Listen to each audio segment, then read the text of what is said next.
കോട്ടയം ഏറ്റുമാനൂരിൽ ലഹരിക്കായി ഉപയോഗിക്കുന്ന മരുന്നുകളുടെ വൻ ശേഖരം വീണ്ടും പിടികൂടി. രക്തസമ്മർദ്ദം ഉയർത്തുന്നതിന് വേണ്ടി ഉപയോഗിക്കുന്ന മരുന്നാണ് പിടികൂടിയത്. ഓൺലൈനിലൂടെ കുറഞ്ഞ തുകയ്ക്ക് വാങ്ങിക്കൂട്ടുന്ന മരുന്ന് വൻ തുകയ്ക്ക് മറിച്ചു വിൽക്കുകയാണ്. കയ്യിൽ ഇതെങ്ങനെ എത്തി എന്നുള്ളതിനെ പറ്റി അന്വേഷണം നടത്തി വരികയായിരുന്നു. അപ്പോൾ അതിൻ്റെ ഭാഗമായിട്ടാണ് നമുക്കൊരു ഇൻഫർമേഷൻ ലഭിച്ചത്. ഇയാൾ സ്ഥിരമായിട്ട് നമ്മുടെ ഇവിടെ സ്റ്റേഷൻ ലിമിറ്റിലുള്ള ഒരു കൊറിയർ വഴിയാണ് സാധനം കളക്ട് ചെയ്യുന്നത്. അയാൾക്ക് സ്ഥിരമായിട്ട് അവിടെയാണ് വരുന്നത്. ഇയാൾ അവിടെ മാസത്തിൽ വന്ന് ഒരു ബോക്സ് കളക്ട് ചെയ്യാറുണ്ടെന്ന് പറഞ്ഞായിരുന്നു.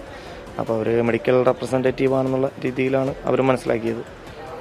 അപ്പോൾ ആ പേരിലുള്ള അയാളുടെ ഫോട്ടോ കാണിച്ചിട്ട് അയാൾക്ക് വന്നാക്കണ അവസാനം കൊറിയർ നമ്മൾ എടുത്തു നോക്കിയപ്പോഴാണ് ഈ ബോക്സാണ് നമ്മൾ സ്വാഭാവികമായിട്ട് അതിലൊരു ഡ്രഗാണെന്ന് നമ്മൾ സംശയിച്ചത് ഓപ്പൺ ചെയ്ത് നോക്കിയപ്പോൾ നേരത്തെ പറഞ്ഞ അതേ മെഡിസിൻ തന്നെ ഒരു 400 ബോട്ടിലുകൾ. ടോബി ജോൺസൺ വിവരങ്ങളുമായി ചേരുന്നുണ്ട് കോട്ടയത്ത് നിന്ന്. ടോബി, പല രൂപത്തിലാണ്, ഏത് രൂപത്തിലാണ് ഈ ലഹരി എത്തുന്നത് എന്ന് പോലും പറയാൻ കഴിയാത്ത അവസ്ഥ. ഇതിപ്പോൾ മരുന്നുകൾ ഒക്കെ വ്യാപകമായി ഇതിനായി ഉപയോഗപ്പെടുത്തുന്നു എന്ന വിവരം അത് നേരത്തെ തന്നെ പുറത്തു വന്നതാണ്. ഇവിടെ ഒരു വലിയ വേട്ട അതുമായി ബന്ധപ്പെട്ടുണ്ടായിരിക്കുന്നു. വിവരങ്ങൾ ടോബി.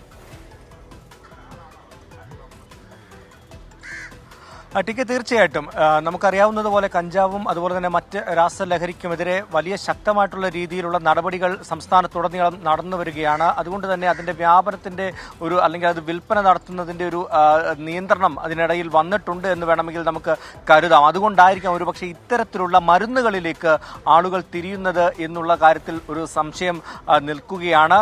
വളരെ സുരക്ഷിതമായ രീതിയിൽ ഇത് കൈകാര്യം ചെയ്യാൻ, വിൽപ്പന നടത്താൻ വേണ്ടിയുള്ള മാർഗമെന്ന നിലയ്ക്കാണ് കൊറിയർ സർവീസുകളെ കൂടി ഇതിനുവേണ്ടി ഉപയോഗപ്പെടുത്തുന്നത് എന്നാണ് നമുക്ക് ഇന്നത്തെ സംഭവത്തോടുകൂടി ബോധ്യപ്പെടുന്നത്. ഏറ്റുമാനൂരിൽ കഴിഞ്ഞ ദിവസമാണ് സംശയാസ്പദമായ രീതിയിൽ ഒരു ആലപ്പുഴ സ്വദേശിയായിട്ടുള്ള സന്തോഷ് എന്ന് പറയുന്ന വ്യക്തിയെ അറസ്റ്റ് ചെയ്യുന്നത്. അദ്ദേഹത്തിന്റെ വാഹനമടക്കം പരിശോധിച്ചപ്പോഴാണ് വലിയ രീതിയിൽ ഈ രക്തസമ്മർദ്ദം ഉയർത്തുന്നതിന് വേണ്ടിയുള്ള മരുന്ന് വാങ്ങി മറിച്ചു വിൽക്കുന്നതായി കണ്ടെത്തിയത്. അത് പിടികൂടുകയും ചെയ്തു. ആ വ്യക്തിയെ റിമാൻഡ് ചെയ്തിരിക്കുകയാണ്.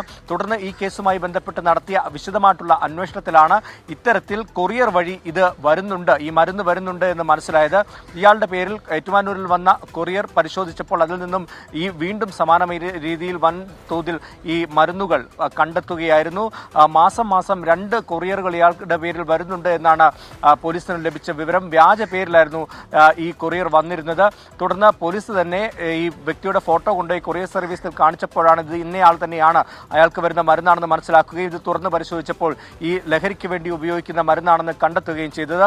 ഈ ചികിത്സയ്ക്കൊക്കെ മറ്റും വേണ്ടി ഈ രക്തസമ്മർദ്ദം കുറഞ്ഞു പോകുമ്പോൾ അത് ഉയർത്തുന്നതിന് വേണ്ടി ആശുപത്രികളിലൊക്കെ ഉപയോഗിക്കുന്ന ഒരു മരുന്നാണ്. അത് ലഹരിയായി ഉപയോഗിക്കുന്ന ഒരു സാഹചര്യത്തിലേക്ക് കാര്യങ്ങൾ മാറിയിരിക്കുന്നു. അത് ചെറിയ തുകയ്ക്ക് വാങ്ങി വലിയ തുകയ്ക്ക് മറിച്ചു വെക്കുന്ന ഒരു വലിയൊരു വിപണിയും ഒരു വ്യാപനവും അതിൻ്റെ ഒരു വിപണിയും നമ്മുടെ സംസ്ഥാനത്ത് നടക്കുന്നുണ്ട് എന്നുള്ളതാണ് ഇതിൽ നിന്നും പുറത്തു വരുന്നത്. ശരി, ടോബി ജോൺസൺ കോട്ടയത്ത് നിന്ന് വിവരങ്ങൾ പങ്കുവയ്ക്കുകയായിരുന്നു.